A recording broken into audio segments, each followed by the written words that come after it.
Bonjour à tous, c'est Edjawan et aujourd'hui on se retrouve pour parler des qualifications du Grand Prix des États-Unis. Donc avec la pole position de Carlos Sainz, alors pour moi je trouve que c'est une bonne chose que ce soit lui qui soit pole position parce que si ça avait été Leclerc, vu qu'il se prenait 10 places de pénalité quoi qu'il arrive, on va dire que la pole position on va dire de Sainz aurait été moins glorieuse. Là au moins il la gagne, il n'y a pas de contestation, c'est lui qui était le plus rapide.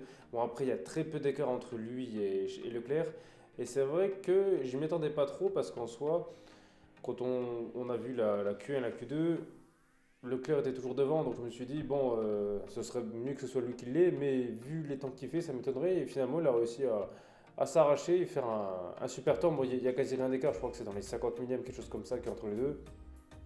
Mais bon, ça fait la différence, quoi.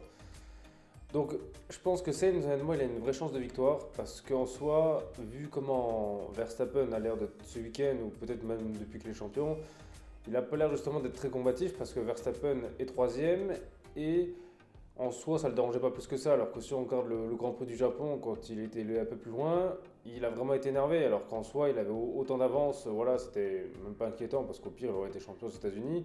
Verstappen a l'air vraiment beaucoup plus détendu et surtout moins agressif, voilà, peut-être qu'il prend cette course un peu plus, on va le dire, à la légère.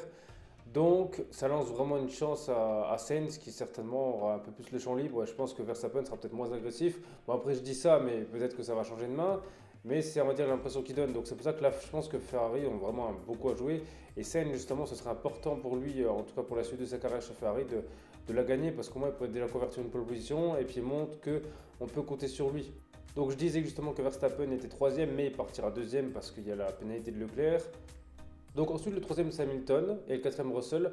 Alors c'est vrai que c'est bien pour les Mercedes d'être là. Et je pense que justement sur cette fin de saison, c'est plus à eux pour moi d'essayer de faire quelque chose, essayer peut-être même de jouer à une victoire parce qu'ils n'en ont pas eu cette saison.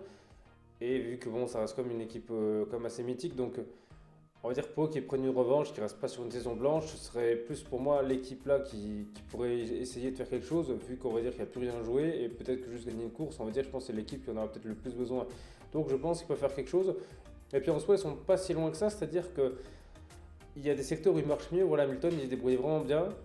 Donc admettons qu'il y a un crash entre deux premiers ou une panne ou quelque chose, il y a peut-être moyen justement de eux jouer quelque chose. Bon, je pense qu'il y en aura une des deux Mercedes à mon avis qui sera sur le podium parce que je vois pas trop Leclerc remonter si haut. Alors c'est possible, mais bon, pour moi, il n'y a pas assez d'écart justement entre la Ferrari et la Mercedes pour, on va dire, remonter autant de place, à moins vraiment qu'il fasse un super départ. Mais des dernières remontées de Leclerc, pour l'instant, c'est quelque chose qu'on n'a pas encore vu. Donc si, on va dire, admettons, il galère un peu à remonter au début de la course et qu'il n'y a pas de voiture de sécurité, ouais, je le vois pas arriver à être sur le podium.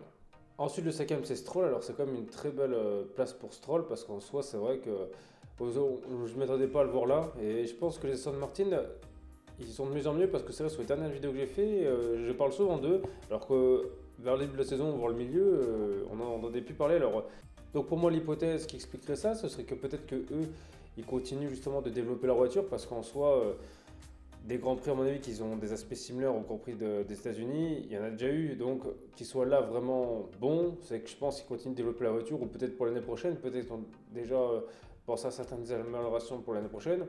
Voilà, mais en tout cas, ça montre qu'elle marche quand même bien la Aston Martin et qu'elle aurait du potentiel quand même peut-être pour l'année prochaine d'être bien placée, parce que s'ils continuent comme ça, ouais, ils peuvent aller jouer les points.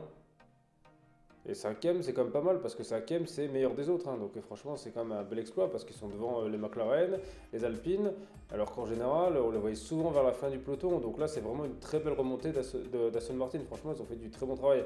À voir si ça dure jusqu'à la fin de la saison. Mais c'est vrai qu'en tout cas, là-dessus, ils peuvent être fiers d'eux. Ensuite, le sixième, c'est Norris. Donc je pense qu'il a fait ce qu'il a pu avec la McLaren. Son équipier Ricardo a encore été éliminé en Q1, mais je comprends pas parce que en course il fait quand même des bonnes choses, hein. La dernière fois, sa dernière course aussi c'était similaire, il a fait quand même une bonne course. Donc voilà, c'est un peu dommage justement pour Ricardo de finir si loin. À cause de ça, maintenant la McLaren, on ne sait pas si elle est vraiment à sa place parce que Norris il exploite au maximum, mais peut-être qu'elle serait peut-être encore meilleure. On verra les prochaines justement avec Piastri. Mais après, je la vois quand même dépasser la Aston Martin parce qu'en soi, peut-être que la Aston Martin a fait un super temps sur un tour, mais à voir dans les plus longs relais. Et Norris c'est quand même un meilleur pilote que Stroll, donc en termes de régularité, voilà, ça reste à voir. Donc moi je mise comme plus une pièce justement sur Norris qui remonte sur Stroll. Ensuite le septième c'est Bottas, alors ça fait du bien aussi je pense aux Alpha d'être là parce que c'est vrai qu'eux ils font un peu des perfs en dents de scie, et puis justement sur les dernières courses qu'ils ont fait c'était pas exceptionnel. Donc là, voilà, ça les remet dans les points. Et puis, de toute façon, je pense que vu que, on va dire, maintenant, la saison, elle est un peu plus relâchée parce que le titre a été joué, c'est les écuries comme ça qui doivent justement essayer de marquer le plus de points pour, à la fin de la saison, avoir le plus de primes possible. Donc, justement, eux, ils ont raison, justement, de se réveiller maintenant. Et je pense que justement, on aura des belles batailles dans le milieu de tableau pour aller chercher, justement, les ultimes points pour avoir le plus de primes possible, quoi. Ensuite, le huitième, c'est Albon. Alors c'est bien pour lui honnêtement d'arriver à la huitième place parce que vu que la Williams c'est comme une voiture qui est vraiment normalement pas une top voiture, mais maintenant on commence à se dire peut-être que si en fait elle était pas si mauvaise que ça, c'est peut-être juste les pilotes qui n'arrivaient pas à l'exploiter parce que quand on voit son équipier qui est dernier et lui qui finit huitième, c'est qu'honnêtement la voiture est pas bien exploitée parce que c'est pas possible qu'il y ait autant d'écart, c'est un peu comme la McLaren entre Norris et Ricciardo, donc ça montre bien que je pense que la Williams elle est meilleure que normalement elle devrait être. Et peut-être que les autres années aussi, elle avait juste pas les bons pilotes et c'est dommage pour eux. Mais au moins là, ça leur montre que l'avenir, justement, ils pourront faire peut-être partie des voitures qui pourront jouer au moins la 10e place presque à chaque course. Donc. Ensuite, le 9e, c'est Perez. Alors lui, il était 4e, mais il a pris 5 places de pénalité. Donc je pense que justement, on peut avoir un beau duel entre Leclerc et Perez parce qu'ils sont pas loin. Peut-être même au départ, ça peut un peu se frictionner parce que c'est vrai qu'il y a moyen que Leclerc il double le 10e et puis qu'il soit juste derrière lui. Donc à voir après, Perez honnêtement sur cette course, je ne le vois pas l'emporter. Hein. Ça m'étonnerait qu'il a remonté tout le monde et qu'il s'impose. Parce qu'en plus les Red Bull ont l'air de marcher un peu moins bien.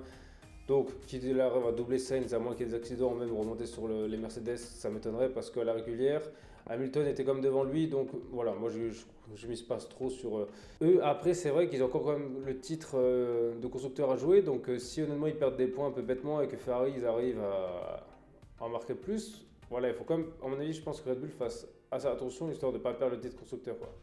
Et le 10e, c'est Vettel, donc ça fait quand même les deux Aston Martin dans le top 10, et c'est quand même quelque chose d'assez rare. Hein. Donc voilà, moi je pense que les Aston Martin, elles sont vraiment plus fortes parce que pour que les deux pilotes y soient, ça veut dire que justement, c'est pas qu'un des deux qui est meilleur que l'autre. Même si là, il y a quand même 5 places d'écart, c'est quand même dommage, on va dire, pour Vettel de finir, on va dire, comme cadeau de champion du monde, et puis il finit dernière Stroll, qui est quand même pilote expérimenté, mais qui a jamais rien gagné.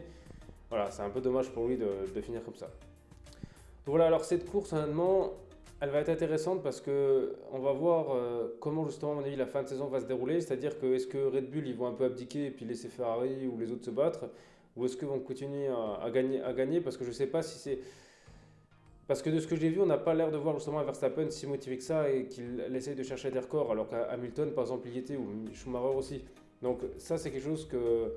Ça va être intéressant et je pense que cette course, elle va un peu montrer si la fin de la saison sera passionnante ou on va dire c'est chacun qui va gagner. Et que Red Bull justement se donnera plus à fond justement pour les victoires. Donc là, après vous justement, dites-moi dans les commentaires qui c'est que vous pensez qui allait gagner. Et sinon, merci à tous d'avoir regardé cette vidéo, c'était AJ1, on se retrouve très vite pour une prochaine vidéo.